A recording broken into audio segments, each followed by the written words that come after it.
Hi, good morning. It's nice to see everyone. Thank you for coming. And it's so wonderful to be in this room that was built with such love by Rick and his family and the organization that is Saddleback. It's a great honor. I'd like to start by giving you a quote from a man that I respect to no end. His name is Robert Greenleaf.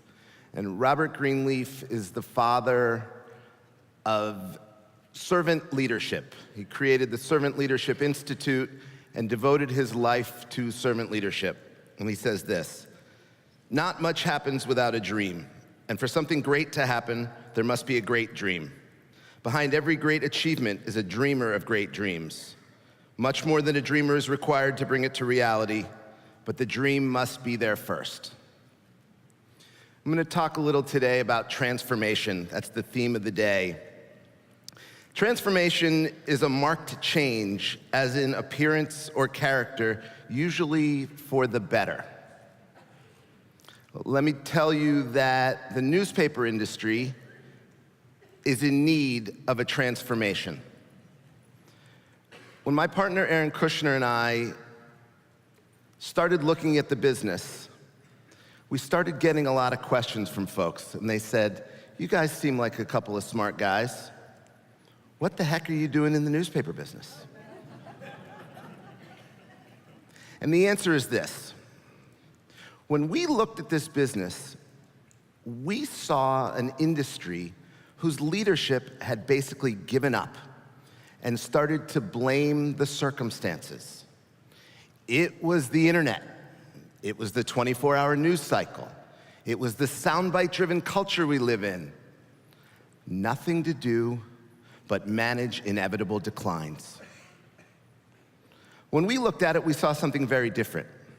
We saw an industry whose problems could actually be mapped back to some really bad decisions, proving or suggesting that when you make bad decisions, they do come back to haunt you. Sometimes it takes a long time, sometimes it happens instantly, but when you make bad decisions, you can be assured that at the end of the day, they will come back to you.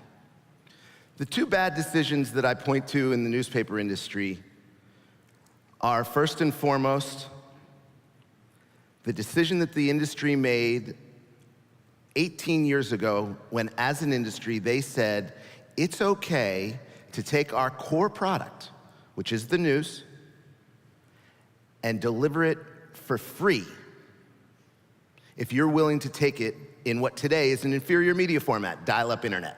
So we're gonna take the product that we've spent all of our effort, energy, and money creating, and we're gonna deliver it to you for free.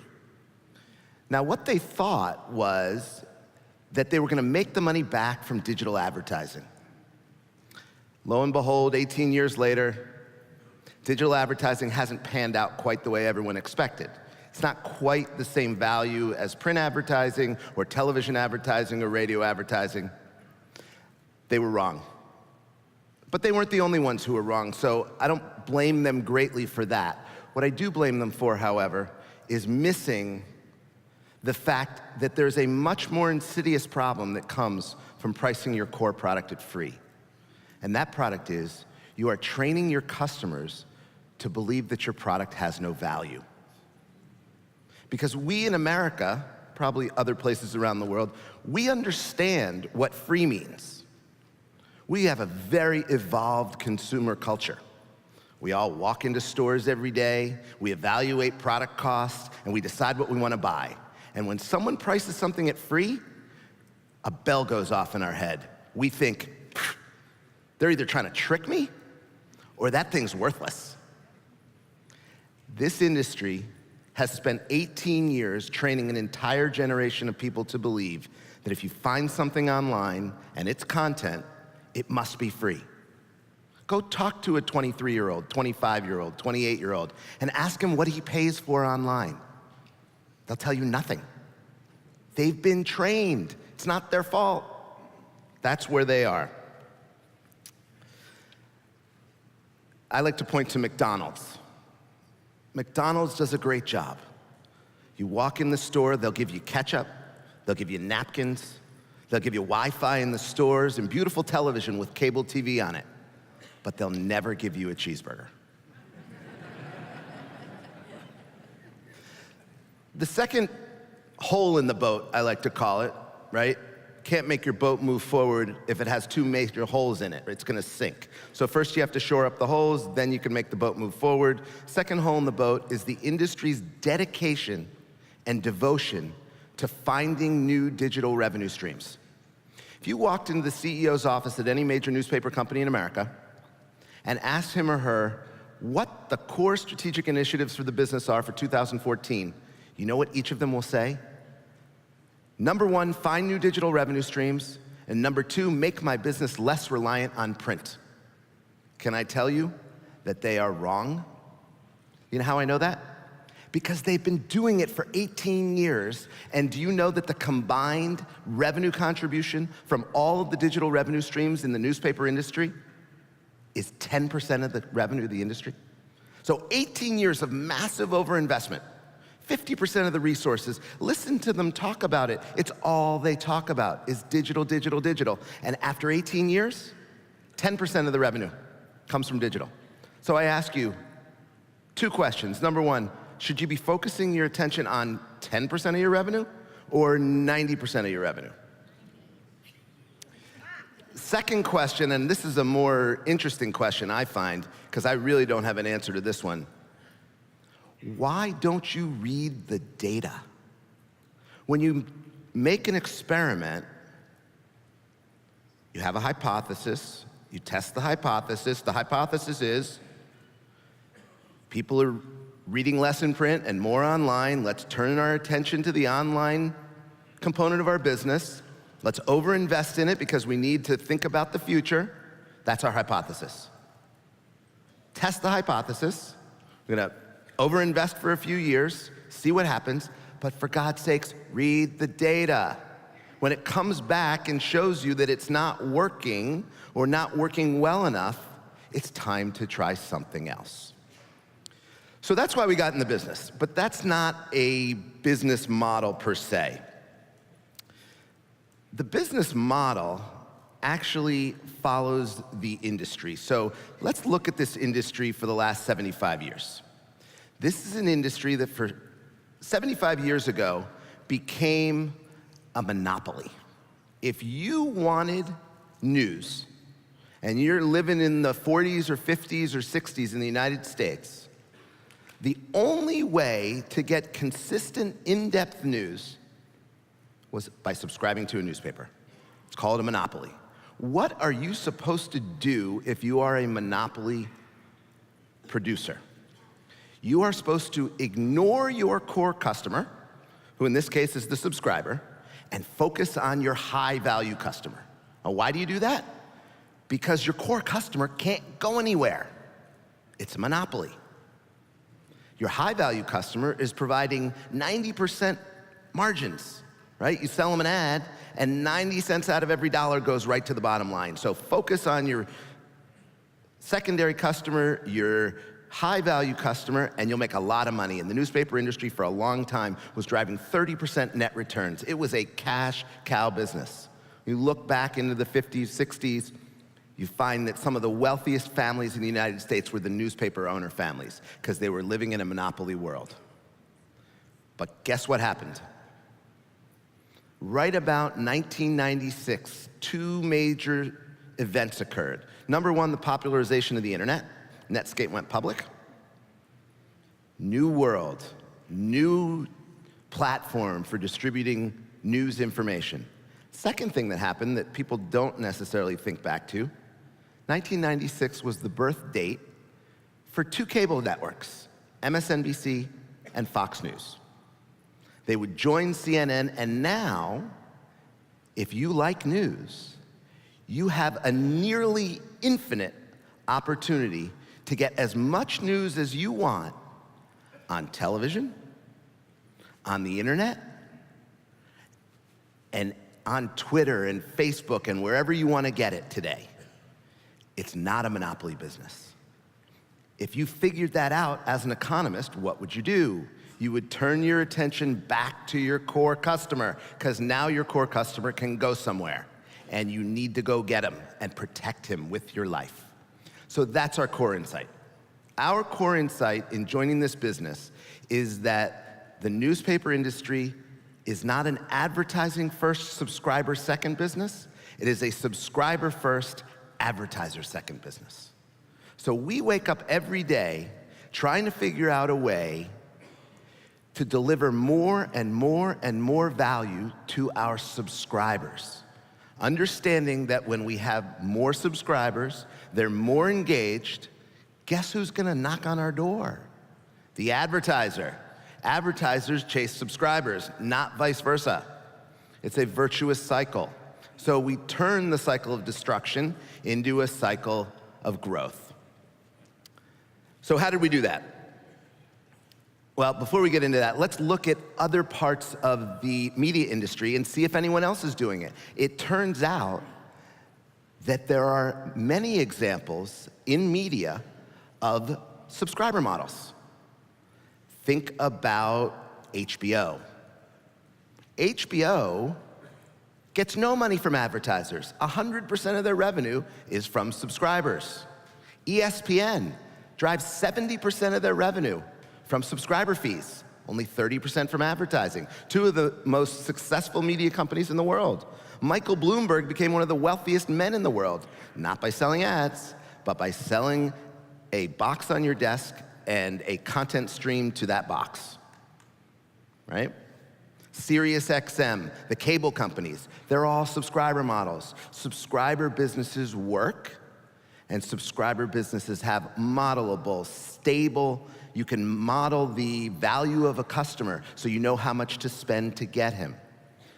So we're not the only ones to think of this, we're just bringing this model to the newspaper business. So how did we do it? Or how have we done it? Because we're certainly not anywhere near second or third base. We're just getting started. As a matter of fact, a show of hands, how many people here subscribe to the Register? Excellent. That means that by the end of this talk, I'm gonna ask you again, how many people are going to subscribe to the Register tomorrow? And I expect every hand to go up. Excellent. That's why I'm here, actually.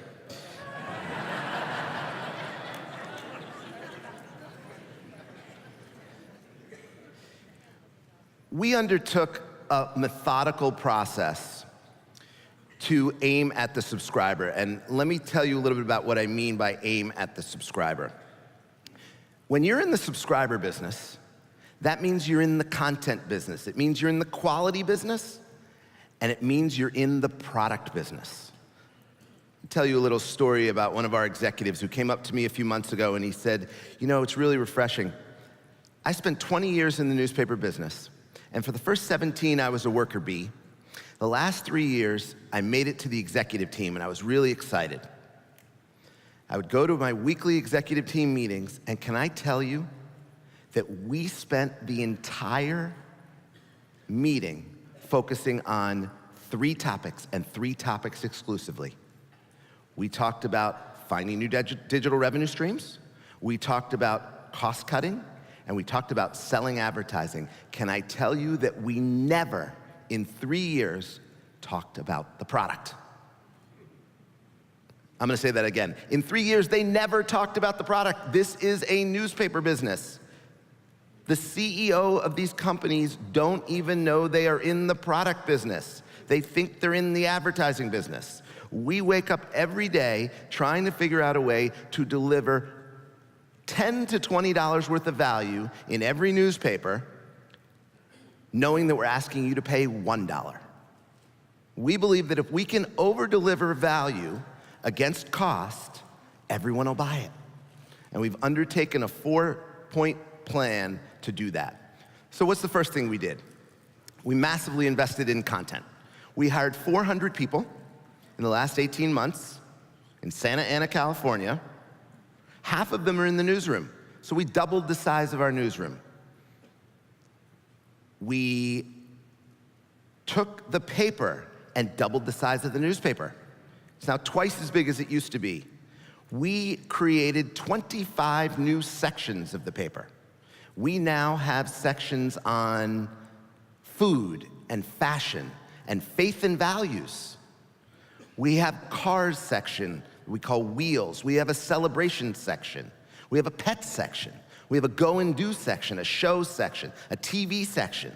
We have 4 sections on high schools, 3 called OC Varsity Sports and 1 called OC Varsity Arts. So now we cover music, theater, and dance at the high school level in Orange County. You don't need to be an athlete to be in the paper anymore. We counted on the first day that we came out, we named 400 kids in that first section who get their name in the paper. And guess what? Getting your name in the paper, that means something, right? You cut it out, you frame it. How many people in this room framed the day that they were in the paper when they were a kid? Right. How many people still have that in their room at home? Yeah, exactly. How many people have ever put their iPad up on the refrigerator? How exciting is it to be online? Mom, Dad, I'm online. Really? Did you put a Facebook post up? Did you tweet? It doesn't mean anything, but being in the paper means something. There's an emotional value to being in the paper. Second thing we did, we invested in local.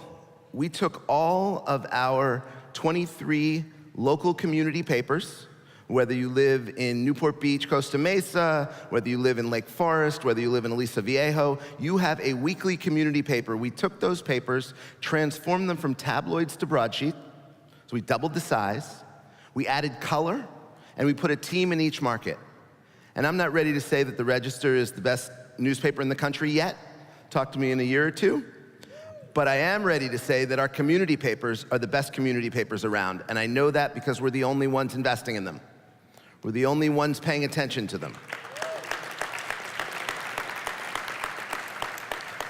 We've expanded that, so we now have 29 community papers across Orange County, and we launched a daily community paper in Long Beach. The third thing we did was we bought a magazine company. So now, if you want long-form content that'll stick around, a story that lasts for more than a couple pages, we'll give it to you in OC Register magazine or in OC Metro. You can get glossy photos, you can get pictures of the society events that go on in color, and really significantly, and people don't really pay attention to this, you can get the beautiful advertising that shows up in a magazine, right? Advertising works in print. How do you know that? Watch a woman go through a Cosmo or a Vogue. All she reads is the ads. It's where the beautiful dresses are. It's where the celebrities are, the watches, the shoes.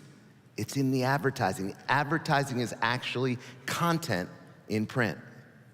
People lose sight of that, because guess where advertising isn't content? Online. It's about as far away from content as you can find it online, right? It's a disturbance, it's an interruption, right? We have pop-up blockers. When an ad comes up, we chase the X, right? Our eyes are trained at the middle of the page, right? I like to ask people, in this room, when was the last time any of you clicked on a digital ad? Has anyone clicked on a digital ad in the last week, month, year, on purpose? So we have built, you have. There you go. The fourth thing we did is my favorite. That's the one that I think is the most innovative, and I really like it because I went to business school at MIT, and at MIT, they train you that innovation equals technology. I don't believe that. I think there's plenty of ways to be innovative without using technology as your core product.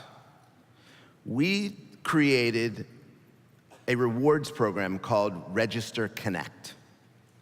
Register Connect rests on 2 foundation components. The first thing we did was Last year, we sent $100 gift checks to every one of our 7-day-a-week subscribers to the register. Each gift check arrived at the home. The subscriber was able to endorse over that gift check to the nonprofit organization of their choice in Orange County. We delivered $12.5 million worth of value. We then aggregated that, delivered it to the nonprofits in the form of advertising in the register. So last year, we gave $340,000 of advertising to the Orange County Salvation Army.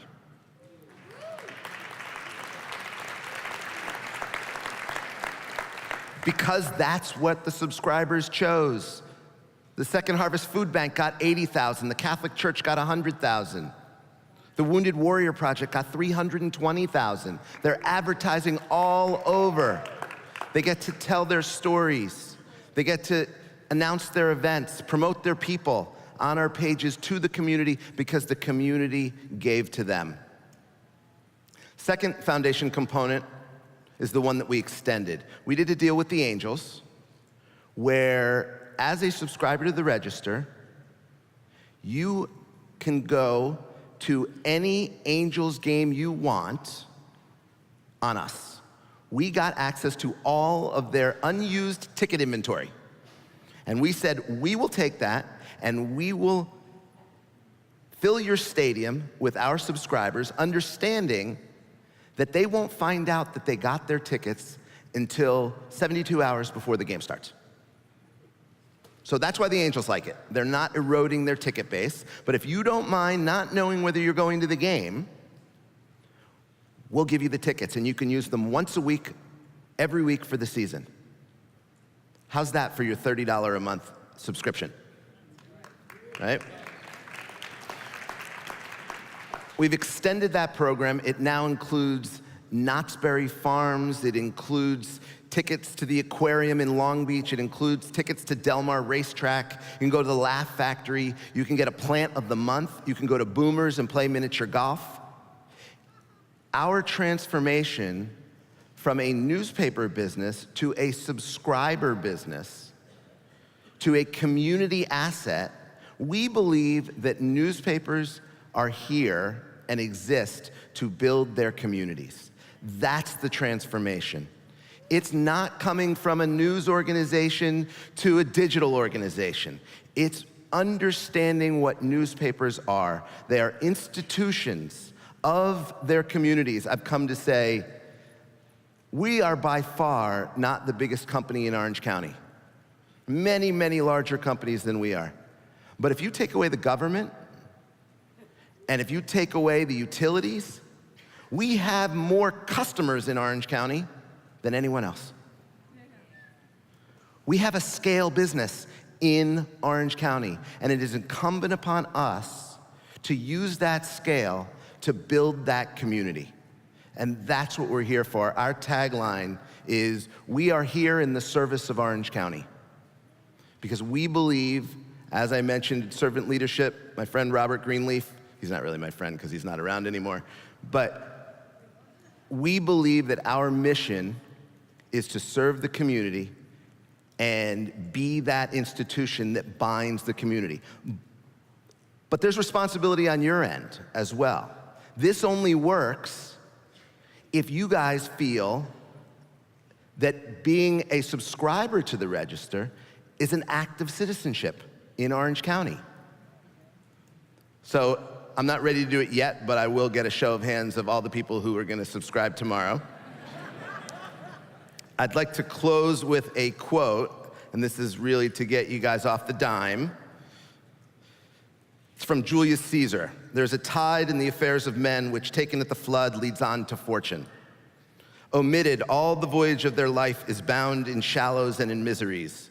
On such a full sea are we now afloat, and we must take the current when it serves or lose our ventures. Let's not lose our ventures. Let's understand why we're here.